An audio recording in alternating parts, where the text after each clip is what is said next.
ಇಷ್ಟೊಂದು ಅಹಂಕಾರನ ಯಾವುದ್ರ ಬಗ್ಗೆ ನೀನು ಇಷ್ಟೊಂದು ಹಾರಾಡ್ತಿದ್ಯಾ? ಅಯ್ಯೋ ಪಾಪ, ಅವನಿಲ್ಲಿಗೆ ಬರೋಷ್ಟರಲ್ಲಿ ನಾನು ನಿನ್ನ ಸಾವಿಗೆ ಬೇಡ್ಕೊಳ್ತಿರ್ತೀಯ. ರಣವಿಜಯ್ ತೀಕ್ಷಾಳ ಮುಖ ನೋಡ್ದ. ಅವಳ ಮುಖದಲ್ಲಿ ಅವನಿಗೆ ಭಯದ ಸುಳಿವೇ ಕಾಣಲಿಲ್ಲ. ತೀಕ್ಷಾಳ ಆ ನಗು ಅವನಿಗೆ ತುಂಬ ವಿಚಿತ್ರವಾಗಿ ಅನಿಸ್ತಿತ್ತು. ವಿಜಯ್ ಅಲ್ಲಿಂದ ಹೊರಟು ಹೋದ. ರಣವಿಜಯ್ ಹೋದ ತಕ್ಷಣವೇ ಸುಮಾರು 15-20 ಜನರು ಬಂದರು. ಅವ್ರು ನೋಡಿ ತೀಕ್ಷಾ ಗಾಬರಿಯಾದ್ಲು. ಅವರೆಲ್ಲರೂ ತೀಕ್ಷಾಳ ಮೇಲೆ ಕೆಟ್ಟ ದೃಷ್ಟಿ ಬೀರ್ತಿದ್ರು. ಒಂದು ದೊಡ್ಡ ಸ್ಕ್ರೀನ್ ಮುಂದೆ ರಣವಿಜಯ್ ಕಪೂರ್ ಕೂತಿದ್ದ. ಅವನ ಮುಖದಲ್ಲಿ ರಾಕ್ಷಸ ನಗು ಇತ್ತು. ಅವನು ತೀಕ್ಷಾಳನ್ನು ನೋಡ್ತಿದ್ದ. ಅವಳು ಬೇಡ್ಕೊಳ್ಳೋದಕ್ಕಾಗಿ ಅವನು ಕಾಯ್ತಾ ಇದ್ದ. ತಾರಕ್, ನಿನ್ನ ಪ್ರೇಯಸಿಯ ಈ ವಿಡಿಯೋವನ್ನು ನಿನಗೆ ಖಂಡಿತ ಕಳಿಸ್ತೀನಿ. ರಣವಿಜಯ್ ಕಪೂರ್ ಜೋರಾಗಿ ನಗೋದಕ್ಕೆ ಶುರು ಮಾಡ್ದ. ಇತ್ತ ತೀಕ್ಷಾ ಗೂಂಡಾಗಳನ್ನು ನೋಡ್ತಿದ್ಲು. ಅವರು ಅವಳ ಕಡೆ ಬರ್ತಿದ್ರು. ತೀಕ್ಷಾ ಭಯದಿಂದ ಹಿಂದೆ ಸರಿಯತೊಡಗಿದ್ಲು. ಪ್ಲೀಸ್ ಪ್ಲೀಸ್ ನನ್ನ ಬಿಟ್ಬಿಡಿ, ಹೋಗೋದಕ್ಕೆ ಬಿಡಿ. ತೀಕ್ಷಾಳ ಕಣ್ಣುಗಳಲ್ಲಿ ನೀರು ಬಂತು. ಆ ಎಲ್ಲ ಗೂಂಡಾಗಳು ನಗೋದಕ್ಕೆ ಶುರು ಮಾಡಿದ್ರು. ನಿನ್ನಂಥ ಸುಂದರಿನ ಬಿಡೋದಕ್ಕೆ ನಾವೇನು ಹುಚ್ಚರಲ್ಲ ಅಂತ ಗೂಂಡಾಗಳು ನಗ್ತಾ ಹೇಳಿದ್ರು. ತೀಕ್ಷಾಳ ಕಣ್ಣುಗಳಲ್ಲಿ ನೀರು ತುಂಬಿತು. ಸ್ಕ್ರೀನ್ ಮುಂದೆ ಕೂಳ್ತಿದ್ದ ರಣವಿಜಯ್ ನಗ್ತಿದ್ದ. ಎಷ್ಟು ಸುಂದರವಾಗಿದೆಯಾ ನೀನು. ತೀಕ್ಷಾ ಹಿಂದೆ ಸರಿತಿದ್ಲು. ಆ ಗೂಂಡಾಗಳು ತಮ್ಮ ಕೆಟ್ಟ ಕಣ್ಣುಗಳಿಂದ ತೀಕ್ಷಾಳ ಮೈಯನ್ನು ಮೇಲಿಂದ ಕೆಳವರೆಗೆ ನೋಡ್ತಿದ್ರು. ಪ್ಲೀಸ್ ಬಿಟ್ಬಿಡಿ ನನ್ನ, ಪ್ಲೀಸ್ ಪ್ಲೀಸ್. ತೀಕ್ಷಾ ಗೋಗರಿಯೋದನ್ನು ನೋಡು ಗೂಂಡಾಗಳು ನಗ್ತಿದ್ರು. ಅವರಲ್ಲಿ ಸ್ವಲ್ಪ ಕಪ್ಪು ಬಣ್ಣದ ಎತ್ತರವಾಗಿದ್ದು ಒಬ್ಬ ಮನುಷ್ಯ ಮುಂದೆ ಬಂದ. ಅವನು ತೀಕ್ಷಾಳ ಕೈ ಹಿಡಿದವಳು ಕೂದಲನ್ನು ಹಿಡಿದು ಮುಖವನ್ನು ಮೇಲ್ ಮಾಡಿ ಅಂದ, ನೀನು ನನ್ನ ಕೆನ್ನೆಗೆ ಹೊಡೆದಿದ್ದೆ ಅಲ್ವಾ, ಅದಕ್ಕೆ ನೀನು ದೊಡ್ಡ ಬೆಲೆ ತರಬೇಕಾಗತ್ತೆ.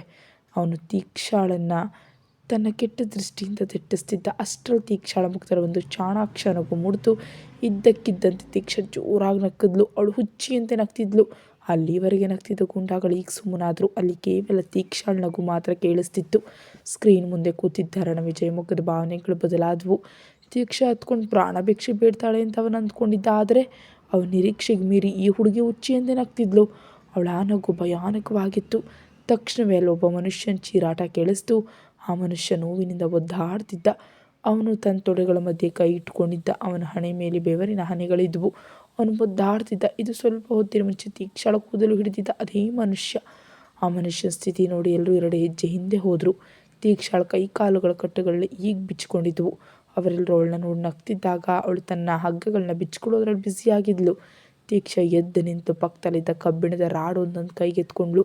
ತೀಕ್ಷಾಳನ್ನು ಕರೆತಂದಿದ್ದ ಆ ಫ್ಯಾಕ್ಟರಿ ಕಬ್ಬಿಣದ ಫ್ಯಾಕ್ಟರಿ ಆಗಿತ್ತು. ಅದು ತುಂಬ ದಿನಗಳಿಂದ ಮುಚ್ಚಲ್ಪಟ್ಟಿತ್ತು. ತೀಕ್ಷಾ ಕಬ್ಬಿಣದ ರಾಡನ್ನು ನೋಡ್ತಾ, ನಿಮ್ಗೇನು ಅನ್ನಿಸ್ತು? ಪ್ಲೀಸ್ ನನ್ನ ಬಿಟ್ಬಿಡಿ, ಹೋಗೋದಕ್ಕೆ ಬಿಡಿ ಅಂತ ಅಂತೀನಾ? ತೀಕ್ಷಾ ತನ್ನ ಸುಳ್ಳು ಕಣ್ಣೀರನ್ನು ಒರೆಸ್ಕೊಳ್ತಾ ಕಿಡಿಗೇಡಿಯಂತೆ ನಕ್ಕದ್ಲು. ಅವಳ ಮುಖದ ಭಾವನೆಗಳು ಕಠೋರವಾದವು, ಪೂರ್ತಿಯಾಗಿ ಬದಲಾದವು. ತೀಕ್ಷಾ ಒಬ್ಬ ಮನೋರೋಗಿಯಂತೆ ನಗ್ತಾ ಅಂದ್ಲು, ನಾನು ನಿಮ್ಮ ಹತ್ರ ಹೀಗೆ ಬೇಡ್ಕೊಳ್ತೀನಿ ಅಂತ ನಿಮ್ಗೆ ಅನಿಸುತ್ತಾ? ಮತ್ತು ಅವಳು ನಗತೊಡಗಿದ್ಲು. ಆ ಗೂಂಡಾಗಳು ಮತ್ತೆ ನಗೋದಕ್ಕೆ ಶುರು ಮಾಡಿದ್ರು. ಒಬ್ಬ ಹುಡುಗಿ ಈ ಅಹಂಕಾರದಿಂದ ನಾನೇನು ಮಾಡೋದಕ್ಕೆ ಸಾಧ್ಯ ಅಂದ್ಕೊಂಡ್ರು. ಅಷ್ಟರಲ್ಲಿ ತೀಕ್ಷಾಳ ಕಡೆ ಇನ್ನೊಬ್ಬ ಮನುಷ್ಯ ಬಂದ. ಅವನು ಮೆಲ್ಲಗೆ ನಕ್ಕು ಅಂದ, ಅಯ್ಯೋ ಜಾನ್, ಪ್ರೀತಿಯಿಂದ ಒಪ್ಕೋ, ನಾವು ಕೂಡ ಪ್ರೀತಿಯಿಂದ ನಡ್ಕೊಳ್ತೀವಿ. ತೀಕ್ಷಾ ಕಬ್ಬಿಣದ ರಾಡ್ನಿಂದ ನೇರವಾಗಿ ಅವನ ತಲೆಗೊಡೆದ್ಲು. ಅದು ಹೇಗಿತ್ತಂದರೆ ಯಾರೋ ಒಬ್ಬರು ಕಲ್ಲಂಗಡಿ ಹಣ್ಣನ್ನು ಒಡೆದಾದಂತಿತ್ತು. ಆ ದಪ್ಪ ಮನುಷ್ಯನ ತಲೆಯಿಂದ ರಕ್ತ ಸುರಿತಿತ್ತು. ಅವನ ಮುಖ ಎಲ್ಲ ರಕ್ತಮಯವಾಗಿತ್ತು. ಅವನ ನೆಲದ ಮೇಲೆ ಬಿದ್ದ. ಅವನ ನೋವಿನಿಂದ ಒದ್ದಾಡ್ತಿದ್ದ. ತೀಕ್ಷಾಳ ಮುಖದಲ್ಲಿ ವಿಚಿತ್ರ ನಗು ಇತ್ತು. ತೀಕ್ಷಾ ಮತ್ತೆ ನಗತೊಡಗಿದ್ಲು. ಅಲ್ಲಿ ಉಳಿದಿದ್ದ 18 ಗೂಂಡಾಗಳು ಆ ಇಬ್ಬರು ಮನುಷ್ಯರನ್ನು ನೋಡ್ತಿದ್ರು. ಅವ್ರ ಕಾಲುಗಳು ಇದ್ದಲ್ಲಿಯೇ ಜಡಿದು ಹೋದವು. ಅವರು ಈ ಹುಚ್ಚು ಹುಡುಗಿಯನ್ನು ನೋಡ್ತಿದ್ರು. ಸ್ಕ್ರೀನ್ ಮುಂದೆ ಕೂತಿದ್ದ ರಣವಿಜಯನ ಬೆರಳುಗಳು ನಡುಗಿದ್ವು. ಅವನು ಹಣೆ ಮೇಲೆ ಬೆವರಿನ ಹನಿಗಳಿದ್ವು. ಬಹುಶಃ ರಣವಿಜಯ್ ಕೂಡ ಇದನ್ನು ನಿರೀಕ್ಷಿಸಿರಲಿಲ್ಲ. ಅವನು ತೀಕ್ಷಾಳನ್ನು ನೋಡಿ ಬೆರಗಾದ. ಇಷ್ಟೊಂದು ಗಂಡಸರ ಮಧ್ಯೆ ನಿಂತು ಆ ಹುಡುಗಿ ಒಬ್ಬಳೇ ನಗ್ತಿದ್ಲು. ಅವಳ ಮುಖದಲ್ಲಿ ಭಯದ ಗುರುತೇ ಇರಲಿಲ್ಲ. ಬೇರೆ ಯಾರೇ ಹುಡುಗಿ ಆಗಿದ್ರು ಪ್ರಜ್ಞೆ ಕಳ್ಕೊಳ್ತಿದ್ರು ಅಥವಾ ಭಯದಿಂದ ಸುಮ್ಮನೆ ಆಗ್ತಿದ್ರು. ಆದರೆ ಇವಳು ಹುಚ್ಚಿಯಂತೆ ನಗ್ತಿದ್ಲು. ಅವರಿಗೆ ಏನಾದರೂ ಅವಳನ್ನ ಕಿತ್ತು ತಿಂತಾರೆ ಎಂಬ ಭಯವೇ ಇರಲಿಲ್ಲ. ರಣವಿಜಯ್ ಅವಳ ಮುಖದಲ್ಲಿ ಭಯ ನೋಡೋದಕ್ಕೆ ಬಯಸಿದ್ದ. ಆದರೆ ಅವಳು ಅವರನ್ನೇ ಗೇಲಿ ಮಾಡ್ತಿದ್ಲು. ತೀಕ್ಷಾ ಸುಮ್ಮನಾದ್ಲು. ಅಲ್ಲಿ ಸ್ಮಶಾನ ಮೌನ ಆವರಿಸಿತು. ವಾತಾವರಣ ಗಂಭೀರ ಆಯಿತು. ತೀಕ್ಷಾ ಅಂದ್ಲು, ನನ್ನ ಮುಟ್ಟೋ ಹಕ್ಕನ್ನು ನಾನು ಕೇವಲ ಒಬ್ಬನಿಗೆ ಮಾತ್ರ ಕೊಟ್ಟಿದ್ದೀನಿ. ಅಷ್ಟರಲ್ಲಿ ಇನ್ನೊಬ್ಬ ಮನುಷ್ಯ ಮುಂದೆ ಬಂದ. ನಮಗೂ ಹಕ್ಕು ಕೊಡು ಅಂತ ನಗ್ತಾ ಹೇಳಿದ. ತೀಕ್ಷಾ ಕೋಪದಿಂದ ನಕ್ಕಲು. ಆ ಕಬ್ಬಿಣದ ರಾಡ್ ಅವನ ಕಿವಿಗೆ ಬಿತ್ತು. ಅವನು ಜೋರಾಗಿ ಕಿರ್ಚೋದಕ್ಕೆ ಶುರು ಮಾಡಿದ. ತಕ್ಷಣವೇ ಅವನ ರಕ್ತದಿಂದ ತುಂಬಿದ್ದ ತನ್ನ ಕಿವಿ ಮೇಲೆ ಕೈ ಇಟ್ಕೊಂಡ. ಅವನಿಗೇನು ಕಾಣಿಸ್ತಿರ್ಲಿಲ್ಲ, ಏನು ಕೇಳಿಸ್ತಿರ್ಲಿಲ್ಲ. ಅವನ ನೆಲದ ಮೇಲೆ ಬಿದ್ದು ಒದ್ದಾಡತೊಡಗ್ದ. ಉಳಿದವ್ರು ಹೆದರಿ ಜೊಲ್ಲು ನುಂಗತೊಡಗಿದ್ರು. ಈ ಸಮಯದಲ್ಲಿ ತೀಕ್ಷಾ ಬೇರೆಯದೇ ರೂಪ ತಾಳಿದ್ಲು. ಅವರೆಲ್ಲರೂ ಅವಳ ಮೇಲೆ ಮುಗಿಬಿದ್ರು. ತೀಕ್ಷಾ ರಾಡ್ನಿಂದ ಒಬ್ಬನ ಮುಗಿಗೆ ಹೊಡೆದ್ಲು. ಅವನು ಅಲ್ಲೇ ಬಿದ್ದು ಒದ್ದಾಡ ಪ್ರಜ್ಞೆ ಕಳ್ಕೊಂಡ. ತೀಕ್ಷಾಳ ನಗು ಅಲ್ಲಿ ಮರುಕಳಿಸ್ತು. ಕೆಲವು ಗೂಂಡಾಗಳು ಹಿಂದೆ ಸರಿದ್ರು. ಅವರಿಗೆ ಈ ಹುಡುಗಿ ಹುಚ್ಚಿ ಅಂತ ಅರ್ಥ ಆಯಿತು. ಅವರು ಆ ಫ್ಯಾಕ್ಟರಿಯಿಂದ ಹೊರಗೆ ಹೋಗೋದಕ್ಕೆ ಪ್ರಯತ್ನಿಸಿದ್ರು. ಯಾರೂ ಇಲ್ಲಿಂದ ಹೋಗೋಂತಿಲ್ಲ ಅಂತ ತೀಕ್ಷಾ ಕೋಪದಿಂದ ಕಿರ್ಚಿದ್ಲು. ನಾನು ಹೇಳೋವರೆಗೆ ಯಾರು ಹೋಗಬಾರ್ದು. ತೀಕ್ಷಾ ಕೋಪದಿಂದ ನಗ್ತಾ ಅಂದ್ಲು. ನಾಚಿಕೆ ಆಗೋದಿಲ್ವೇ? ಗಂಡಸರಾಗಿತ್ಕೊಂಡು ಹಿಂದೆ ಸರಿತಿದ್ದೀರಲ್ಲ, ಏನಾಯಿತು, ಹೆದರ್ಕೊಂಡ್ರಾ? ತೀಕ್ಷಾ ನಗ್ತಾ ಇದ್ಲು. ಅವಳು ರಾಡ್ನಿಂದ ಒಬ್ಬನ ತೊಡೆಗಳ ಮಧ್ಯೆ ಹೊಡೆದ್ಲು. ಇನ್ನೊಬ್ಬ ಅವಳ ಕೈಯಿಂದ ರಾಡ್ ಕಸಿದ್ಕೊಳ್ಳೋದಕ್ಕೆ ಬಂದ. ಚಟಕ್ ಅಂತ ಒಂದು ಏಟು ಅವನ ಕೆನ್ನೆಗೆ ಬಿತ್ತು. ತೊಡೆಗಳ ಮಧ್ಯೆ ಒಂದು ಒದೆ ಬಿತ್ತು ಮತ್ತು ರಾಡ್ ಅವನ ತಲೆ ಮಧ್ಯೆಗೆ ಬಿತ್ತು. ತೀಕ್ಷಾ ಮತ್ತೆ ನಗೋದಕ್ಕೆ ಆರಂಭಿಸಿದ್ಲು. ಕೆಲವು ನಿಮಿಷಗಳ ನಂತರ ಅಲ್ಲಿ ಮೌನ ಆವರಿಸ್ತು. ತೀಕ್ಷಾ ಅಲ್ಲೇನು ಕುರ್ಚಿ ಮೇಲೆ ಕೂತಿದ್ಲು. ಅವಳೊಬ್ಬ ಮಹಾರಾಣಿ ಅಂತ ಕಾಣ್ತಿದ್ಲು. ಅವಳ ಮುಖದಲ್ಲಿ ವಿಚಿತ್ರ ನಗು ಇತ್ತು. ಎಲ್ಲ ಮನುಷ್ಯರು ನೆಲದ ಮೇಲೆ ಬಿದ್ದಿದ್ರು. ತೀಕ್ಷಾ ಕಿರ್ಚ್ತಾ ಕೇಳಿದ್ಲು, ನೀವಲ್ಲಿ ಸಿಗರೇಟ್ ಯಾರ ಹತ್ರ ಇದೆ? ಒಬ್ಬ ಮನುಷ್ಯ ಕೈ ಎತ್ತಿದ. ಅವನಿಗಿನ್ನೂ ಪ್ರಜ್ಞೆ ಇತ್ತು. ಬಹುಶಃ ಅವನಿಗೆ ಏಟುಗಳು ಕಡಿಮೆ ಬಿದ್ದಿರಬೇಕು. ತೀಕ್ಷಾ ಸಿಗರೇಟ್ ಸೇತಿದ್ಲು. ಸ್ಕ್ರೀನ್ ಮುಂದೆ ನೋಡ್ತಿದ್ದ ರಣವಿಜಯ್ ಇದ್ದಲ್ಲೇ ಜಡಿದು ಹೋಗಿದ್ದ. ಅವನು ತೀಕ್ಷಾಳನ್ನ ದಿಟ್ಟಿಸಿ ನೋಡ್ತಿದ್ದ. ಇಷ್ಟು ಮುಗ್ಧವಾಗಿ ಕಾಣೋ ಹುಡುಗಿ ಇಷ್ಟೊಂದು ಅಪಾಯಕಾರಿಯೇ? ರಣವಿಜಯನ ಹೃದಯ ಜೋರಾಗಿ ಬಡ್ಕೊಳ್ತಿತ್ತು. ಸ್ಕ್ರೀನ್ ಮೇಲೆ ಅವನ ಕೈ ಆಡಿಸಿದ ತಕ್ಷಣ ಫ್ಯಾಕ್ಟರಿಯಲ್ಲಿ ಅಲಾರಾಮ್ ಮೊಳಗ್ತು. ಇದು ಅಪಾಯದ ಸಂಕೇತವಾಗಿತ್ತು. ರಣವಿಜಯ್ ಮುಖದಲ್ಲಿ ರಾಕ್ಷಸ ನಗು ಬಂತು. ನೀನು ಬಂದ್ಬಿಟ್ಯಾ? ತೀಕ್ಷಾ ತನ್ನ ಎದೆ ಮೇಲೆ ನೋಡ್ಕೊಂಡ್ಳು. ಅವಳ ಹೃದಯ ಜೋರಾಗಿ ಬಡ್ಕೊಳ್ತಿತ್ತು. ತೀಕ್ಷಾ ಎದ್ದು ನಿಂತು ಸಿಗರೇಟ್ ಎಸೆದು ಇತ್ತ ಅತ್ತ ಓಡಾಡತೊಡಗಿದ್ಲು. ಬಂದೇ ಬಿಟ್ನಾ? ಇಷ್ಟು ಬೇಗ ಬಂದ್ಬಿಟ್ನಾ? ಇಷ್ಟು ಬೇಗ ಇಲ್ಲಿಗೆ ಯಾಕೆ ಬಂದ? ತೀಕ್ಷಾ ಮನುಷ್ಯನ ಕಡೆ ನೋಡ್ತಾ ಅಂದ್ಲು. ನನ್ನನ್ನು ಹೊಡಿ. ನೆಲದ ಮೇಲೆ ಬಿದ್ದಿದ್ದ ಗೂಂಡಾಗಳು ಬೆರಗಾದ್ರು. ಇವಳು ಎಂಥ ಹುಚ್ಚು ಹುಡುಗಿ? ತೀಕ್ಷಾ ಕೋಪದಿಂದ ಒಬ್ಬನಿಗೆ ಓದ್ಲು. ಯಾವುದಕ್ಕೂ ಲಾಯಕ್ಕಿಲ್ಲ ನೀವು. ತೀಕ್ಷಾ ಗೋಡೆ ಹತ್ರ ಹೋಗಿ ತನ್ನ ತಲೆಯನ್ನು ಗೋಡೆಗೆ ಜೋರಾಗಿ ಚಚ್ಕೊಂಡ್ಳು. ಅಲ್ಲಿಂದ ರಕ್ತ ಬರೋದಕ್ಕೆ ಶುರುವಾಯಿತು. ತೀಕ್ಷಾಳ ಮುಖದಲ್ಲಿ ಮತ್ತೆ ಹುಚ್ಚು ನಗು ಬಂತು. ರಣವಿಜಯನ ಕಣ್ಣುಗಳು ದೊಡ್ಡದಾದವು. ತೀಕ್ಷಾ ಒಬ್ಬ ಗೂಂಡ ಹತ್ರ ಹೋಗಿ ಅಂದ್ಲು, ನನ್ನ ಹೊಡಿ. ತೀಕ್ಷಾ ತನ್ನ ಕೈಯನ್ನು ಅವನ ಮುಂದೆ ಮಾಡಿ ಅಂದ್ಲು. ಆ ಮನುಷ್ಯ ಭಯದಿಂದ ಹಿಂದೆ ಹೋದ. ಅವನಿಗೆ ಈ ಹುಡುಗಿ ಪಕ್ಕಾ ಹುಚ್ಚಿ ಅಂತ ಗೊತ್ತಾಯಿತು.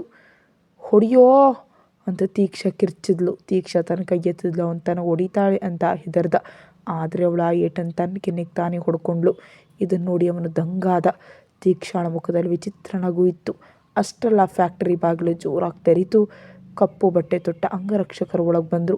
ಅವ್ರು ಒಂದು ಕಡೆ ನಿಂತರು. ಒಳಗಿನ ಪರಿಸ್ಥಿತಿ ನೋಡಿ ಅವರು ಬೆಚ್ಚಿಬಿದ್ರು. ಅವರೇನೋ ಬೇರೆಯದೇ ನಿರೀಕ್ಷಿಸಿದ್ರು. ತಾರಕ್ ಕೋಪದಿಂದ ಒಳಗೆ ಬರ್ತಿದ್ದ. ಅವನ ಕಣ್ಣು ತೀಕ್ಷಾಳ ಮೇಲೆ ಬಿತ್ತು. ಅವನು ಬೇರೆ ಯಾರನ್ನೂ ಗಮನಿಸಲಿಲ್ಲ. ತೀಕ್ಷಾ ತನ್ನ ತಲೆಯನ್ನು ಮಂಡಿಗಳ ನಡುವೆ ಬಚ್ಚಿಟ್ಕೊಂಡು ಕೂತಿದ್ಲು. ಅವಳು ಮೆಲ್ಲಗೆ ತಲೆ ಎತ್ತಿದ್ಲು. ತಾರಕ್ ಬರ್ತಿದ್ದ ರೀತಿಯಲ್ಲಿ ಒಂದು ರೀತಿಯ ಆತಂಕ ಇತ್ತು. ಅವಳು ಕಣ್ಣೀರು ತುಂಬಿದ ಕಣ್ಣುಗಳನ್ನ ನೋಡಿ ತಾರಕ್ ಮುಷ್ಟಿ ಬಿಗಿದ್ವು. ತಾರಕ್ ತನ್ನ ಉದ್ದನೆಯ ಹೆಜ್ಜೆಗಳನ್ನ ತೀಕ್ಷಾಳ ಕಡೆ ಹಾಕ್ತಿದ್ದ. ಅವನ ಕಣ್ಣು ತೀಕ್ಷಾಳ ಹಣೆ ಮೇಲೆ ಬಿತ್ತು. ಅಲ್ಲಿ ರಕ್ತ ಆಯಿತು. ಇದನ್ನು ನೋಡಿ ಅವನ ಕಣ್ಣುಗಳಲ್ಲಿ ಕೋಪ ತುಂಬಿತು. ತಾರಕ್ ತೀಕ್ಷಾಳ ಹತ್ರ ಬಂದು ಮಂಡಿಯೂರಿ ಕೂತ. ಅವಳ ಮುಖವನ್ನು ಹಿಡಿದು ಮೇಲಿನಿಂದ ಕೆಳವರೆಗೆ ನೋಡ್ದ. ತೀಕ್ಷಾಳ ಕಣ್ಣುಗಳು ಕಣ್ಣೀರಿಂದ ತುಂಬಿದ್ವು. ಅವಳವನನ್ನು ಬಿಗಿಯಾಗಿ ಅಪ್ಕೊಂಡ್ಳು. ಅವಳು ಅಳೋದಕ್ಕೆ ಶುರು ಮಾಡಿದ್ಲು. ಅವಳನ್ನ ತಾರಕ್ ತನ್ನ ಎದೆಗೆ ಹತ್ರ ಎಳ್ಕೊಂಡ. ತಾರಕ್ ಅವಳ ಕೂದಲನ್ನ ಸವರ್ತಿದ್ದ. ನನಗೆ ಭಯ ಆಗ್ತಿದೆ. ನನಗೊಂದು ಕ್ಷಣವೂ ಇಲ್ಲಿ ಇರೋದಕ್ಕೆ ಇಷ್ಟ ಇಲ್ಲ. ತೀಕ್ಷಾ ಅಳ್ತಾ ಹೇಳ್ತಿದ್ಲು. ಪ್ಲೀಸ್ ನನ್ನ ಇಲ್ಲಿಂದ ಕರ್ಕೊಂಡು ಹೋಗು. ಎಲ್ಲಿ ಹೋಗಿದ್ದೆ ನೀನು? ನಾನು ತುಂಬ ಎದುರು ಹೋಗಿದ್ದೆ.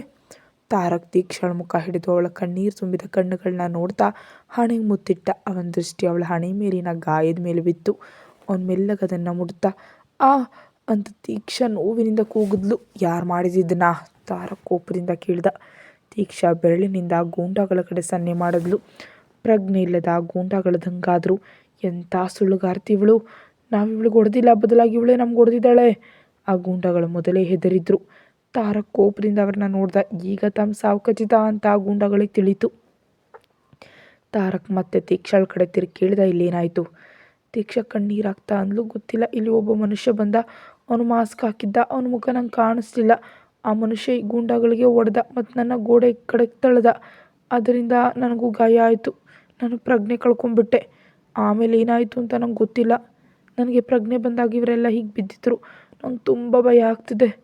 ತೀಕ್ಷಾ ತುಂಬ ಮುಗ್ಧತೆಯಿಂದ ಹೇಳಿದ್ಲು. ಆ ಗೂಂಡಾಗಳ ಅಕ್ಷರ ಸಹ ದಂಗಾದ್ರು. ಎಷ್ಟು ಸಲೀಸಾಗಿ ಸುಳ್ಳು ಹೇಳ್ತಾಳೆ ಇವಳು. ಇದೆಲ್ಲ ಮಾಡಿದ್ದೀವಿ ಹುಚ್ಚು ಹುಡುಗಿ, ಇವಳನ್ನ ಇಲ್ಲಿಂದ ಕರ್ಕೊಂಡು ಹೋಗಿ ಅಂತ ಆ ಗೂಂಡಾಗಳು ತಮ್ಮ ಸಣ್ಣ ಧ್ವನಿಯಲ್ಲಿ ಗುಣಗ್ತಿದ್ರು. ಈ ಹುಚ್ಚಿನ ಇಲ್ಲಿಂದ ಕರ್ಕೊಂಡು ಹೋಗಿ.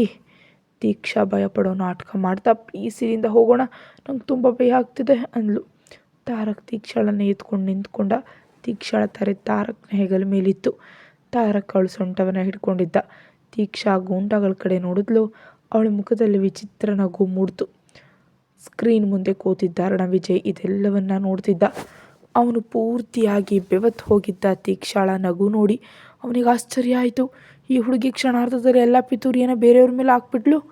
ಅವಳೇ ಎಲ್ರಿಗೂ ಹೊಡೆದಿದ್ಲು. ಈಗ ತನಗೆ ಭಯ ಆಗ್ತಿದೆ ಅಂತ ನಾಟಕ ಆಡ್ತಿದ್ಲು. ತಾರಕ್ ಕೋಪದಿಂದ ತನ್ನ ಅಂಗರಕ್ಷಕರಿಗೆ ಸೂಚನೆಯನ್ನು ನೀಡ್ದ.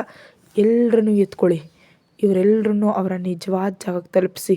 ಇವರು ಮತ್ತೆ ಈ ಜಗತ್ತನ್ನು ನೋಡುವಂತಿರಬಾರ್ದು. ತಾರಕ್ ಜೋರಾಗಿ ಕಿರ್ಚ್ತಾ ಮತ್ತು ನೇರವಾಗಿ ತೀಕ್ಷಳನ ಕರ್ಕೊಂಡು ಹೊರಗೆ ಹೋದ. ತೀಕ್ಷಳ ಮುಖದಲ್ಲಿ ನಗು ಅರಳಿತು. ರಣವಿಜಯ್ ಸ್ಕ್ರೀನ್ ಮೇಲೆ ಅವಳ ಆ ನಗುವನ್ನೇ ನೋಡ್ತಿದ್ದ. ನೀನು? ರಣವಿಜಯ್ ಆಶ್ಚರ್ಯಚಕಿತನಾಗಿದ್ದ. ತಾರಕ್ ರಹಾನೆ ಮುಂದೆ ಅವಳು ಹೇಗೆ ಬದಲಾದ್ಲು? ಒಂದು ವೇಳೆ ಇವಳು ಅವಳೇ ಇರಬಹುದೇ? ಅದರದ್ದು ಹೇಗೆ ಸಾಧ್ಯ? ಅವಳು ಸತ್ತು ಹೋಗಿದ್ಲಲ್ಲ. ರಣವಿಜಯ್ ಕಣ ಮುಂದೆ ತೀಕ್ಷಳ ಮುಖವೇ ಸುಳಿತಿತ್ತು. ಅವನ ಮುಖದಲ್ಲಿ ನಗು ಬಂತು. ಅವನು ತೀಕ್ಷಳ ಬಿಂದಾಸ್ ಶೈಲಿಯನ್ನು ಕಂಡು ಪ್ರಭಾವಿತನಾದ. ಅವನು ತುಂಬ ಹುಡುಗಿಯರನ್ನ ನೋಡಿದ, ಆದರೆ ಇವಳಂಥವ್ರನ್ನ ನೋಡಿರಲಿಲ್ಲ. ತೀಕ್ಷಾ ಕಣ್ಮರೆ ಆಗುವವರೆಗೂ ರಣವಿಜಯ್ ಸ್ಕ್ರೀನ್ ನೋಡುತ್ತಲೇ ಇದ್ದ. ತಾರಕ ಫ್ಯಾಕ್ಟರಿಯಿಂದ ಹೊರಗೆ ಬಂದ. ಅವನು ತನ್ನ ಅಂಗರಕ್ಷಕನಿಗೆ ಯಾವುದೋ ಸನ್ನೆ ಮಾಡ್ದ. ಗಾಢವಾದ ರಾತ್ರಿಯಾಗಿತ್ತು. ಹೊರಗೆ ಮಳೆ ಸುರಿಯುತ್ತಿತ್ತು. ಕಾರ್ ಫ್ಯಾಕ್ಟರಿಯಿಂದ ಸ್ವಲ್ಪ ದೂರದಲ್ಲಿ ನಿಂತಿತ್ತು. ಯಾಕಂದರೆ ಅವನು ಯಾವುದೇ ರಿಸ್ಕ್ ತೆಗೆದುಕೊಳ್ಳೋದಕ್ಕೆ ಬಯಸಿರಲಿಲ್ಲ. ತಾರಕ್ ತೀಕ್ಷಳನ ಎತ್ಕೊಂಡು ಕಾರಿನ ಕಡೆ ಹೋಗ್ತಿದ್ದ. ಅಂಗರಕ್ಷಕರು ಅವರ ಹಿಂದೆ ಬರ್ತಿರಲಿಲ್ಲ. ತೀಕ್ಷಳ ತಲೆ ತಾರಕ್ನ ಹೆಗಲ ಮೇಲಿತ್ತು. ಇಬ್ಬರು ಆ ಮಳೆಯಲ್ಲಿ ಒದ್ದೆ ಆಗ್ತಿದ್ರು. ತಾರಕ್ ತೀಕ್ಷಳ ತಲೆಯನ್ನು ತನ್ನ ಕೈಗಳಿಂದ ಕವರ್ ಮಾಡಿದ್ದ. ತೀಕ್ಷ ನೋಡಿದ್ಲು. ಆ ಫ್ಯಾಕ್ಟರಿ ಉರಿತಿತ್ತು. ಬೆಂಕಿಯ ದೊಡ್ಡ ಜ್ವಾಲೆಗಳು ಫ್ಯಾಕ್ಟರಿನ ನುಂಗ್ ಹಾಕಿದ್ವು. ತಾರಕ್ ಅವಳನ್ನ ತನ್ನ ಅಡಿ ಕಾರಿನ ಕಡೆ ಕರ್ಕೊಂಡು ಹೋಗ್ತಿದ್ದ. ತೀಕ್ಷ ತನ್ನ ತಲೆಗೆತ್ತಿ ತಾರಕ್ ಮುಖ ನೋಡಿದ್ಲು. ಮಳೆ ನೀರು ಅವನ ಮುಖದ ಮೇಲೆ ಹರಿಯುತ್ತಿತ್ತು. ಅದು ಅವನನ್ನು ತುಂಬ ಅಟ್ರಾಕ್ಟಿವ್ ಆಗಿ ಕಾಣುವಂತೆ ಮಾಡ್ತಿತ್ತು. ತಾರಕ್ನ ಮುಖದಲ್ಲಿ ಯಾವುದೇ ಭಾವನೆಗಳು ಇರಲಿಲ್ಲ. ತೀಕ್ಷಾ ತಾರಕ್ನನ್ನೇ ದಿಟ್ಟಿಸಿ ನೋಡ್ತಿದ್ಲು. ಮಳೆ ಜೋರಾಗಿ ಬರ್ತಿತ್ತು. ಹಠಾತ್ ಆಗಿ ತೀಕ್ಷಾ ತನ್ನ ತಲೆಯನ್ನು ಇನ್ನೂ ಸ್ವಲ್ಪ ಮೇಲ್ ಮಾಡಿದ್ಲು. ತಾರಕ್ ಅವಳ ಕಡೆ ನೋಡ್ದ. ತೀಕ್ಷಳ ದೃಷ್ಟಿ ತಾರಕ್ ತುಟಿ ಮೇಲೆ ಬಿತ್ತು. ತೀಕ್ಷಾ ತಾರಕ್ನ ತುಟಿಯನ್ನು ಚುಂಬಿಸಿದ್ಲು. ತಾರಕ್ನ ಕಣ್ಣು ದೊಡ್ಡದಾದವು. ನೀನು ಹುಚ್ಚಿ, ನೀನು ನನ್ನ ಜೀವ ಅಲ್ವಾ? ಕೇವಲ ಪ್ರೀತಿಯನ್ನೇ ಕೇಳಿದ್ದೀನಿ, ಇನ್ನು ಯಾತಕ್ಕೆ ತಡ? ಮಳೆ ನೀರಿಬ್ಬರ ಮೇಲೆ ಬೀಳ್ತಿತ್ತು. ತಾರಕ್ ತೀಕ್ಷಳನ್ನು ತನ್ನಿಂದ ದೂರ ಮಾಡ್ದ. ತೀಕ್ಷ ತಾರಕ್ನ ಮುಖವನ್ನು ಹಿಡ್ಕೊಂಡು ಸತತವಾಗಿ ಅವನ ಹಣೆಗೆ, ಕೆನ್ನೆಗೆ, ಮೂಗಿಗೆ ಮುತ್ತುಗಳನ್ನ ನೀಡ್ತಿದ್ಲು. ಇನ್ನೊಬ್ಬ ವ್ಯಕ್ತಿ ಕೂಡ ತನ್ನ ಕಾರ್ನಲ್ಲಿ ಕೂತು ಇದೆಲ್ಲವನ್ನ ನೋಡ್ತಿದ್ದ. ತಾರಕ್ ರಹಾನೆ ಅವನ ಕಣ್ಣಿಗೆ ಕಂಡ. ರಣವಿಜಯ್ ಕಾರ್ನಲ್ಲಿ ಕೂತು ಇದೆಲ್ಲವನ್ನ ನೋಡ್ತಿದ್ದ. ತೀಕ್ಷಾ ತಾರಕ್ನನ್ನು ಮುತ್ತಿಡೋದು ಅವನಿಗೆ ಸ್ವಲ್ಪವೂ ಇಷ್ಟವಾಗಲಿಲ್ಲ. ನೀನು ಶೀಘ್ರದಲ್ಲೇ ನನ್ನವಳಾಗ್ತೀಯಾ ಮಿಸ್ ಹುಚ್ಚಿ? ಅವನ ಮುಖದಲ್ಲಿ ಕುಟಿಲ ನಗು ಮೂಡಿತು. ಅವನಲ್ಲಿಂದ ಹೊರಟೋದ. ತೀಕ್ಷಾ ತಾರಕ್ ಕಣ್ಣಲ್ಲಿ ಕಣ್ಣಿಟ್ಟು ಹೇಳಿದ್ಲು, ಐ ಲವ್ ಯು. ಆಗಸದಲ್ಲಿ ಜೋರಾಗಿ ಮಿಂಚು ಹೊಳಿತು. ತಾರಕ್ಕಿದ್ದಲ್ಲೇ ಸ್ತಬ್ಧನಾದ. ಅವನ ಹಿಡಿತ ತೀಕ್ಷಳ ಮೇಲೆ ಸಡಿಲಾಯಿತು. ತೀಕ್ಷಾ ಕೆಳಗಿಳಿದ್ಲು. ಅವಳಿನ್ನೂ ತಾರಕ್ ಮುಖವನ್ನು ತನ್ನ ಕೈಗಳಲ್ಲಿ ಹಿಡಿದಿದ್ಲು. ತಾರಕ್ಗೆ ತನ್ನ ಕಿವಿಗಳಲ್ಲಿ ನಂಬೋದಕ್ಕೆ ಸಾಧ್ಯವಾಗಲಿಲ್ಲ. ಇದವನಿಗೊಂದು ಕನಸಿನಂತ ಅನ್ನಿಸ್ತು. ಮತ್ತೆ ಮಿಂಚು ಹೊಳಿತು. ತಾರಕ್ ಎಚ್ಚೆತ್ಕೊಂಡ. ಅವನು ತನ್ನ ಮುಂದೆ ನಿಂತಿದ್ದ. ತೀಕ್ಷಳನ್ನು ನೋಡ್ತಿದ್ದ. ತಾರಕ್ ತೀಕ್ಷಳ ಕೈಗಳನ್ನ ಪಕ್ಕಕ್ಕೆ ಸರಿಸ್ತಾ ಅವಳನ್ನ ದಾಟಿ ವೇಗವಾಗಿ ತನ್ನ ಅಡಿ ಕಾರಿನ ಕಡೆ ಹೋಗೋದಕ್ಕೆ ಆರಂಭಿಸ್ದ. ತೀಕ್ಷಾ ಇನ್ನು ಅಲ್ಲೇ ನಿಂತಿದ್ಲು. ಅವಳ ಕೈಗಳ ಮುಷ್ಟಿ ಬಿಗಿದಿತ್ತು. ತಾರಕ್. ತೀಕ್ಷಾ ಜೋರಾಗಿ ಕಿರ್ಚಿದ್ಲು. ತೀಕ್ಷಾ ತಕ್ಷಣವೇ ತಿರುಗಿದ್ಲು. ಅವಳ ದೃಷ್ಟಿ ತಾರಕ್ ಬೆನ್ನ ಮೇಲೆ ಬಿತ್ತು. ತಾರಕ್ ಅವಳನ್ನ ನಿರ್ಲಕ್ಷಿಸಿ ಹೊರಟು ಹೋಗಿದ್ದ. ತೀಕ್ಷಾ ಓಡ್ತಾ ತಾರಕ್ ಹಿಂದೆ ಹೋದ್ಲು. ಹಿಂದಿನಿಂದ ಅಪ್ಕೊಂಡ್ಳು. ತಾರಕ್ ಇದ್ದಲ್ಲೇ ನಿಂತುಬಿಟ್ಟ. ತೀಕ್ಷಳೆರಡು ಕೈಗಳವನ ಎದೆ ಮೇಲಿದ್ವು. I love you Tarak, I really love you. ತಾರಕ್ನ ಮುಖದಲ್ಲಿ ಕಠೋರತೆ ಇತ್ತು. ಅವನ ಕೋಪದಿಂದ ತಿರುಗ್ದ. ಅವನು ತೀಕ್ಷಳನ್ನು ತನ್ನಿಂದ ದೂರ ಮಾಡ್ದ. ತೀಕ್ಷಾ ಆಶ್ಚರ್ಯದಿಂದ ಅವನ್ನ ನೋಡ್ತಿದ್ಲು. ತೀಕ್ಷಾ ಮತ್ತೆ ಬಲವಂತವಾಗಿ ತಾರಕ್ನ ಮುಖ ಹಿಡಿದು ಮುತ್ತಿಡೋದಕ್ಕೆ ಪ್ರಯತ್ನಿಸಿದ್ಲು. ತಾರಕ್ ಅವಳನ್ನ ದೂರ ತಳ್ದ. ಅವಳು ಕೂದಲನ್ನ ಬಿಗಿಯಾಗಿ ಹಿಡ್ಕೊಂಡ. ಇಲ್ಲಿ ಯಾವುದೇ ತಮಾಷೆ ನಡೀತಿಲ್ಲ, ನಿನ್ನ ಮೆದುಳು ಕೆಟ್ಟಿದ್ಯಾ? ತಾರಕ್ ಕೋಪದಿಂದ ಗರ್ಜಿಸ್ದ. I love you. ತೀಕ್ಷಾ ತನ್ನ ಮುಖದಲ್ಲಿ ನಗು ಹೊತ್ತು ಹೇಳಿದ್ಲು. ಎಲ್ಲ ಬರ್ಬಾದಾಗಿ ಹೋಗ್ತಿದೆ, ತಾರಕ್ ಕೋಪದಿಂದ ಹೇಳ್ದ. ನನಗೆ ಸಮ್ಮತ ಇದೆ, ತೀಕ್ಷಾ ಅವನ ಕಣ್ಣುಗಳಲ್ಲಿ ನೋಡ್ತಾ ಹೇಳಿದ್ಲು. ಇಬ್ಬರ ಮುಖಗಳು ತುಂಬ ಹತ್ತಿರವಿದ್ವು. ತಾರಕ್ ತೀಕ್ಷಳನ್ನು ಜೋರಾಗಿ ಕಚ್ಚಿದ. ತೀಕ್ಷಳ ಮುಖದಲ್ಲಿ ನಗು ಇತ್ತು. ತಾರಕ್ ಅವಳನ್ನ ತುಂಬ ರಫ್ ಆಗಿ ಹ್ಯಾಂಡಲ್ ಮಾಡ್ತಿದ್ದ. ತಾರಕ್ ಅವಳನ್ನ ಕರ್ಕೊಂಡು ಕಾರ್ ಹತ್ರ ಹೋದ. ತಾರಕ್ ಅವಳನ್ನ ಕಾರಿಗೆ ಒರಗಿಸಿ ಲಾಕ್ ಮಾಡ್ದ ಮತ್ತು ತನ್ನ ಆಟ ಶುರು ಮಾಡ್ದ. ಇಬ್ಬರು ಮಳೆಯಲ್ಲಿ ಒದ್ದೆ ಆಗ್ತಿದ್ರು. ತಾರಕ್ ತೀಕ್ಷಳನ್ನ ಬಿಟ್ಟು ಅವಳ ಕಣ್ಣುಗಳನ್ನ ನೋಡ್ದ. ತಾರಕ್ ಅವಳಿಂದ ದೂರ ಸರಿದು ಹೋಗಿ ಕಾರ್ನಲ್ಲಿ ಕೂತ. ದೀಕ್ಷಾ ಕೂಡ ಇನ್ನೊಂದು ಕಡೆಯಿಂದ ಕಾರ್ನಲ್ಲಿ ಕೂತ್ಲು. ಕಾರ್ ಚಲಿಸತೊಡಗಿತು. ಕಾರ್ನೊಳಗೆ ಗಾಢವಾದ ಮೌನವಿತ್ತು. ತಾರಕ್ನ ಮುಖದಲ್ಲಿ ಯಾವುದೇ ಭಾವನೆ ಇರಲಿಲ್ಲ. ಆದರೆ ದೀಕ್ಷಾ ಕೇವಲ ತಾರಕ್ನನ್ನು ನೋಡ್ತಿದ್ಲು. ತಾರಕ್ ಅವಳನ್ನ ಒಂದು ಕ್ಷಣವೂ ನೋಡಲಿಲ್ಲ. ಅವಳನ್ನು ಅವಾಯ್ಡ್ ಮಾಡ್ತಿದ್ದ. ಇದು ದೀಕ್ಷಾಳಿಗೆ ಬೇಸರವನ್ನು ತರಿಸ್ತು. ಅವಳು ಹೋಗಿ ತಾರಕ್ ಮನೆಯಲ್ಲಿ ಕೂತ್ಲು. ಅವನ ಎದೆಗೆ ತಲೆ ಒರಗಿಸಿದ್ಲು. ತಾರಕ್ ಯಾವಾಗಲೂ ಮಾಡುವಂಥವಳನ್ನ ಬಾಹುಗಳಲ್ಲಿ ಇಳ್ಕೊಳ್ತಾನೆ ಅಂತ ಅವಳು ಅಂದ್ಕೊಂಡಿದ್ಲು. ಆದರೆ ಇಂದು ತಾರಕ್ ಅವಳನ್ನ ನಿರ್ಲಕ್ಷಿಸ್ತಿದ್ದ. ದೀಕ್ಷಾ ತಾರಕ್ನ ಮುಖವನ್ನೇ ನೋಡ್ತಾ ಇದ್ಲು. ಆದರೆ ತಾರಕ್ ಹೊರಗಡೆ ನೋಡ್ತಿದ್ದ. ಅವನು ಯಾವುದೋ ಆಳವಾದ ಯೋಚನೆಯಲ್ಲಿ ಇರುವಂತೆ ಕಾಣ್ತಿತ್ತು. ತನ್ನನ್ನು ಇಷ್ಟೊಂದು ಕೆಟ್ಟದಾಗಿ ನಿರ್ಲಕ್ಷಿಸ್ತಿರೋದನ್ನು ಕಂಡು ದೀಕ್ಷಾಳ ಕಣ್ಣುಗಳು ಸಣ್ಣದಾದವು. ದೀಕ್ಷಾ ತಾರಕ್ನ ಶರ್ಟ್ ಗುಂಡಿಗಳನ್ನ ತೆಗೆಯೋದಕ್ಕೆ ಶುರು ಮಾಡಿದ್ಲು. ತನ್ನ ಉದ್ದನೆ ಉಗುರುಗಳನ್ನ ಅವನ ಎದೆ ಮೇಲೆ ಆಡಿಸಿದ್ಲು. ತಾರಕ್ ಇನ್ನು ಕಿಟಕಿಯಿಂದ ಹೊರಗೆ ನೋಡ್ತಿದ್ದ. ದೀಕ್ಷಾ ಕೋಪದಿಂದ ತಾರಕ್ ಎದೆಗೆ ಜೋರಾಗಿ ಕಚ್ಚಿದ್ಲು. ತಾರಕ್ ಅವಳ ಕಡೆ ನೋಡ್ದ. ದೀಕ್ಷಾ ಕಣ್ಣೆತ್ತಿ ಅವನ್ನ ನೋಡಿ ಕಣ್ಣು ಹೊಡೆದ್ಲು. ತಾರಕ್ ತನ್ನ ನೋಟವನ್ನು ಬೇರೆಡೆ ತಿರುಗಿಸ್ದ. ದೀಕ್ಷಾಳ ಮುಖ ಬಾಡ್ತು. ಅವಳು ತಾರಕ್ನ ಮಡಿಲಿನಿಂದ ಎದ್ದು ಪಕ್ಕದಲ್ಲಿ ಹೋಗಿ ಕೂತ್ಲು. ಸ್ವಲ್ಪ ಹೊತ್ತಿನಲ್ಲಿ ಅವರು ಅರಮನೆ ತಲುಪಿದ್ರು. ತಾರಕ್ ಕಾರಿನಿಂದ ಇಳಿದು ನೇರವಾಗಿ ಅರಮನೆ ಒಳಗೆ ಹೋಗತೊಡಗ್ದ. ದೀಕ್ಷಾ ಇನ್ನು ಕಾರ್ನಲ್ಲಿ ಕೂತಿದ್ಲು. ಅವಳಿಗೆ ವಿಪರೀತ ಸಿಟ್ಟು ಬಂತು. ಅವಳು ಕೋಪದಿಂದ ಕಾರ್ನಿಂದ ಹೊರಬಂದ್ಲು. ಆದರೆ ಅರಮನೆ ಕಡೆ ಹೆಜ್ಜೆ ಹಾಕಲಿಲ್ಲ. ಸಿಟ್ಟಿನಿಂದ ಅಲ್ಲೇ ನಿಂತು ಬಿಟ್ಲು. ಅವಳು ಮಳೆಯಲ್ಲಿ ಒದ್ದೆ ಆಗ್ತಿದ್ಲು. ಕೈಗಳು ಕಟ್ಟಿಕೊಂಡು ತಾರಕ್ನ ಬೆನ್ನನ್ನೇ ನೋಡ್ತಿದ್ಲು.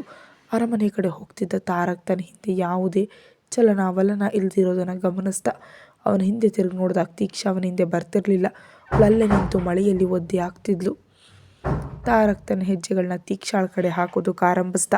ಅವನು ದೀಕ್ಷಾಳ ಕೈ ಹಿಡಿದು ಒಳಗೆ ಕರ್ಕೊಂಡು ಹೋಗೋದಕ್ಕೆ ಪ್ರಯತ್ನಿಸ್ದ. ಆದರೆ ದೀಕ್ಷಾ ಅವನ ಕೈಯನ್ನು ಕೊಡಬದ್ಲು. ತಾರಕ್ ತಿರುಗಿ ತನ್ನ ಕೈಯನ್ನು ನೋಡ್ಕೊಂಡ. ದೀಕ್ಷಾ ಅಂದ್ಲು, ನಾನು ಯಾಕೆ ನಿನ್ನ ಜೊತೆ ಬರಬೇಕು? ಯಾವ ಹಕ್ಕಿನಿಂದ ನಾನು ನಿನ್ನ ಜೊತೆ ಇರಲಿ? ತಾರಕ್ ದೀಕ್ಷಾಳ ಸೊಂಡ ಕೈ ಹಾಕಿ ತನ್ನ ಕಡೆ ಎಳ್ಕೊಂಡ. ತಾರಕ್ ಅಂದ, ಒಳಗೆ ಬಾ. ದೀಕ್ಷಾ ಉತ್ತರಿಸಿದ್ಲು, ನಾನು ಪರಪುರುಷನ ಜೊತೆ ಇರೋದಕ್ಕೆ ಸಾಧ್ಯ ಇಲ್ಲ. ನಾನು ಪರಪುರುಷನಾ? ತಾರಕ್ ಕೋಪದಿಂದ ಕೇಳಿದ. ಹೌದು, ದೀಕ್ಷಾ ಉತ್ತರಿಸಿದ್ಲು. ಅಂತ ಹಾಗಿದ್ರೆ ನಾನು ತಪ್ಪು ಹೇಳಿದ್ದೇನಿದೆ? ಒಬ್ಬ ಕನ್ಯೆ ಹುಡುಗಿ ಒಬ್ಬ ಪರಪುರುಷನ ಜೊತೆ ಅವನ ಅರಮನೆಯಲ್ಲಿ ಅವನದೇ ರೂಮ್ನಲ್ಲಿ ಇರ್ತಾಳೆ. ಅವನ ಜೊತೆ ಹಾಸಿಗೆ ಹಂಚ್ಕೊಳ್ತಾಳೆ. ಅವನ ಜೊತೆ ಮಲಗ್ತಾಳೆ. ಪ್ರೆಗ್ನೆಂಟ್ ಕೂಡ ಆಗಬಹುದು. ಇದಕ್ಕಿಂತ ತಪ್ಪೇನಿದೆ? ನಮ್ಮಿಬ್ಬರ ಸಂಬಂಧ ಏನು? ಈ ಸಂಬಂಧಕ್ಕೆ ನೀವು ಏನು ಹೆಸರಿಡ್ತೀರಿ ಅಂತ ದೀಕ್ಷಾ ಸಿಟ್ಟಿನಿಂದ ಕೇಳಿದ್ಲು.